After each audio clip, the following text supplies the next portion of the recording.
Imagine a palatial estate perched on a cliff overlooking the Pacific Ocean. Inside its garage, pristine 1930s Cadillacs sit with their tires pumped and gas tanks full. In the dining room, sterling silver is polished to a mirror shine every week. Gardeners tend to thousands of rose bushes daily. It looks as if the owners have just stepped out for a moment. But they haven't walked these halls in 60 years. This is not a movie set. This is the reality of Huguette Clark, America's wealthiest and most enigmatic recluse.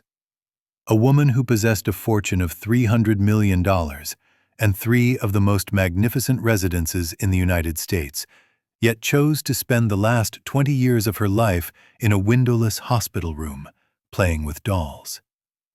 This is the story of how the Gilded Age didn't end with a great Gatsby firework display, but with a quiet, endless solitude behind locked doors. The story of the copper princess who built a perfect world only to ensure she would never have to live in it. To understand the mystery of Huguette, one must first look at the source of her fortune. And that source was dirty, dangerous, and incredibly lucrative. Her father, William Andrews Clark, was one of America's original robber barons. He made his fortune in copper in Montana, right when America was electrifying and desperate for wire. It was said that at the turn of the 20th century, he was wealthier than John D. Rockefeller. He bought newspapers, corrupted politicians to become a senator, and even founded a city in the Nevada desert, Las Vegas. Huguette was born in Paris in 1906. She was a late child from the senator's second marriage. She grew up in unimaginable luxury. Their family home on Fifth Avenue in New York boasted 121 rooms, 31 bathrooms, and its own art gallery. It was the largest private residence ever built in the city. Fate seemed to protect her. In 1912, the Clark family held tickets for the maiden voyage of the Titanic. By sheer luck, her father decided to delay their trip, and they missed the doomed ship. But tragedy found them anyway. A few years later, Huguette's beloved older sister, Andrée, died of meningitis. It was the first crack in the little heiress's perfect world. In the 1920s, Huguette was a typical socialite of the Jazz Age. She was a talented painter, exhibiting in prestigious galleries. She played a Stradivarius violin. She even briefly married, but the union collapsed within a year, leaving her with a profound distrust of people. She was ready to shine. But after the death of her all-powerful father in 1925, and then her mother in 1963, the doors of her world began to slowly close. When Huguette was left alone, she became the owner of real estate that European monarchs would envy.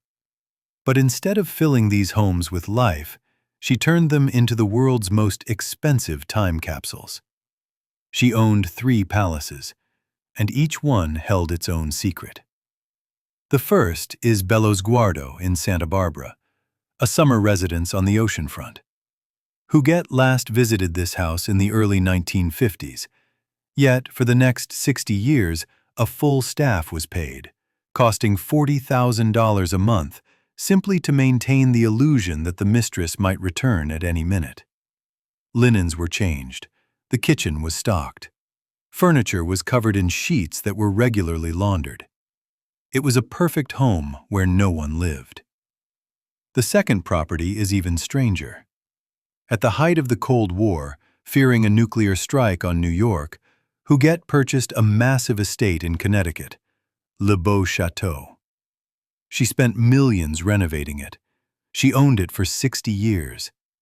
And in all those 60 years, she never, absolutely never, spent a single night there.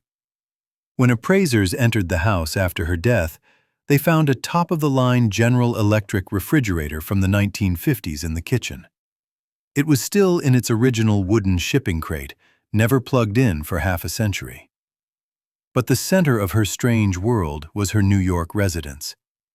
Huguette owned not just an apartment, but an entire floor and a half in one of the most prestigious buildings on Fifth Avenue. 42 rooms overlooking Central Park. Over the years, these rooms ceased to be a dwelling for humans. They transformed into a sanctuary for her only true friends, her dolls. Hundreds of rare antique French and German dolls in exquisite outfits inhabited these halls. For them, Huguette commissioned Japan's finest craftsmen to build miniature castles and tea houses. To the outside world raging beyond the windows of Fifth Avenue, Huguette Clark had ceased to exist. What drove her into hiding? Likely, fear. The world was changing too fast. After her mother died in 1963, Huguette severed her final ties with reality.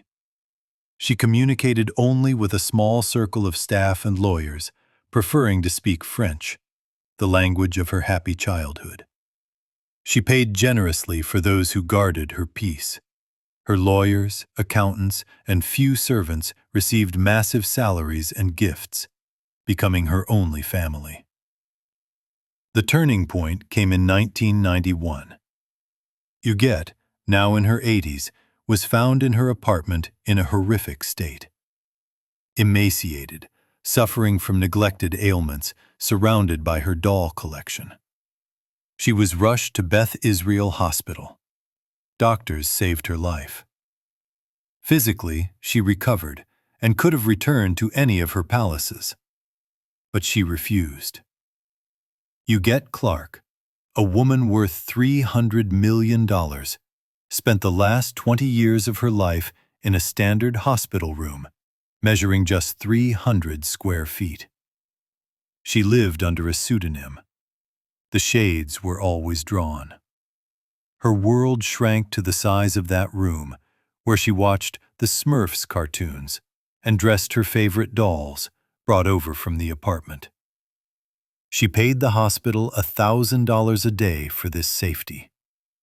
She showered her nurses with checks for millions of dollars, buying them houses, while her own mansions stood empty, awaiting a mistress who chose the sterile peace of a hospital over the luxury of the Gilded Age. Huguette Clark passed away in 2011, 2 weeks shy of her 105th birthday. Only her death unlocked the doors of her secret empire. It was revealed that most of her distant relatives didn't even know she had been alive all those years. A dirty, protracted legal battle for the inheritance began between the relatives, the hospital, and the staff she had lavished with gifts. It exposed how easily a lonely elderly woman, who simply wanted to be left alone, could be manipulated. The story of Huguette Clark is a bitter epilogue to the American dream. Her father spent his life accumulating unimaginable wealth. His daughter spent her life using that wealth to hide from the world. Her palaces were not homes, but stage sets for a life that never happened. Mausoleums built for a princess who preferred to remain an eternal child, locked in an ivory tower. Or, in her case, a hospital room in Manhattan.